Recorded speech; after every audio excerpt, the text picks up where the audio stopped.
Result 11. What if all the improvement strategies you followed are genuinely worsening your life? We've constructed a massive industry based on the idea that we're inherently flawed, perpetually adjusting ourselves as if we're malfunctioning devices. But here's the profound reality.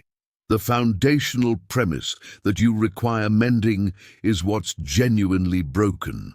Imagine a wave in the ocean, suddenly gaining consciousness and panicking because it's not solid like a rock, because it ceaselessly changes contours. The wave would try correcting itself to become steadier. How nonsensical would that seem? However, this is precisely our daily human behavior. The wave is already exactly as it should be. But we've indoctrinated ourselves that we're damaged enterprises requiring constant overhaul. We've been sold a backward story. You contain challenges requiring solutions, elements needing enhancement, and if you labor sufficiently and find the appropriate method, you can ultimately repair yourself and evolve into your proper self. This story is so integrated into our civilization that we barely examine it. We accept our status as perpetual works in progress. Yet what if this assumption is entirely backwards? Here's something scandalous. You were never flawed, never unfinished, never an issue requiring resolution.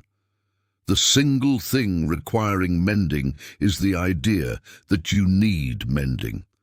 Consider the natural world. When you observe a tree, you don't assess its limbs as insufficient. The tree is splendid precisely as it appears. It develops and reacts to its surroundings, yet doesn't arrange gatherings about self-advancement. We, as humans, have developed this power to become our own critics and controllers. We peer in the mirror and notice a repair project demanding work. Trees gain wisdom too, finding which way to extend toward illumination, how to anchor roots deeper underground. However, trees don't torment themselves about lacking height. They reply instinctively to what existence delivers. The distinction is trees have faith in their nature, while we've been taught to doubt ours. We've been trained to think our instincts are questionable, our reactions likely incorrect. So we establish an internal monitor evaluating our every move. Am I performing adequately? Am I developing at the appropriate tempo? It's tiring, like maintaining a demanding overseer in your consciousness, ceaselessly considering you deficient. However, this supervisor isn't your real nature. It's incorporated criticisms, absorbed standards from parents, mentors, and society. You've internalized a committee making you feel perpetually inadequate. But who is aware of this committee? Who perceives these criticisms? Something within you observes this theater without getting entangled. That being is your real identity. You're not the beliefs about yourself. You are the consciousness in which all this manifests like weather patterns through sky. The sky is never impaired by atmospheric phenomena. Storms appear and vanish, but the sky continues boundless. Likewise, thoughts of lacking emerge and fade, but your true self remains unmarked. You can make changes and grow without the belief that you're essentially broken. Watch children learning to walk. They fall constantly. Do they form narratives about being damaged? Not at all. They stand and retry because walking seems entertaining. Learning takes place instinctively, playfully, without self-assessment. There are two paths to change. One believes you're defective, like a repairman working on a faulty machine. The other sees you're already intact, like a gardener believing in organic development. The technician battles while the gardener joins forces with nature. Most progression strategies are mechanistic. We handle ourselves like computers, requiring improved coding. However, what if you're more like a garden having built-in intelligence? When you depend on this understanding, you stop warring with yourself. Instead of forcing yourself into molds, you let your configuration appear. When you stop combating yourself, you liberate colossal energy for experiencing life.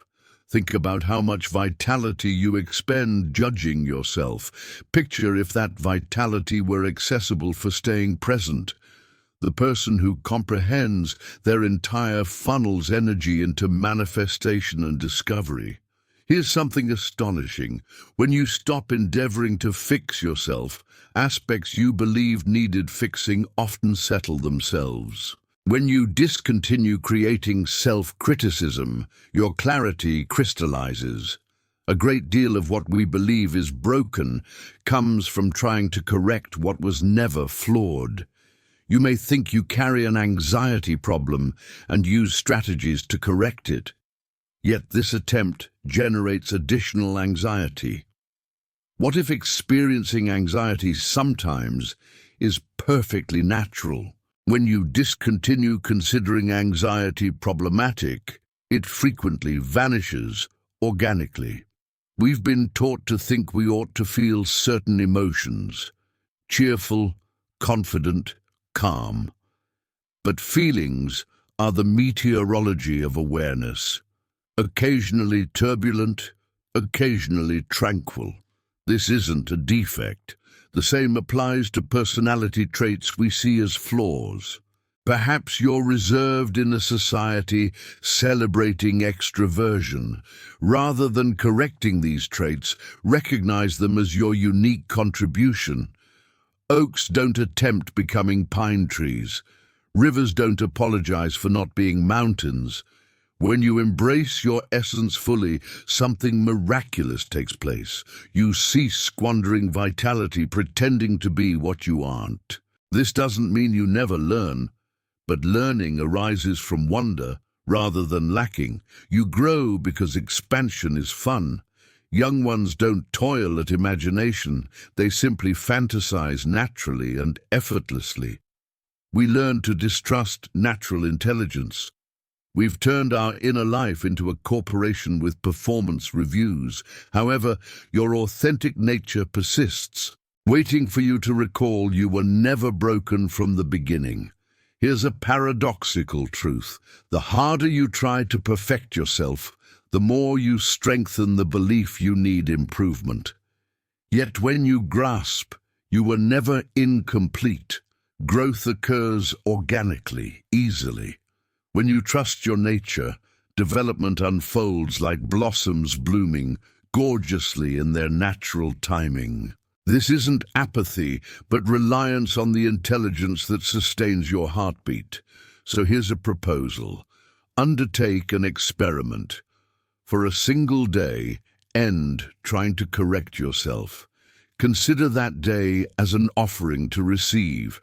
Meet emotions without changing them. Observe thoughts without evaluating. Regard yourself like a close companion with gentleness, patience, and playfulness. You may find you're magnificent precisely as you are. This is the ultimate secret. You were never defective. You're already full, already entire, already enough. You're not removed from existence. You are existence manifesting as a human, and life is celebration. We're all swells on the same ocean, each one of a kind, each entire, each temporary. When you grasp this as living reality, you can at last settle into being yourself. Your real self is more beautiful than your conceived ideal.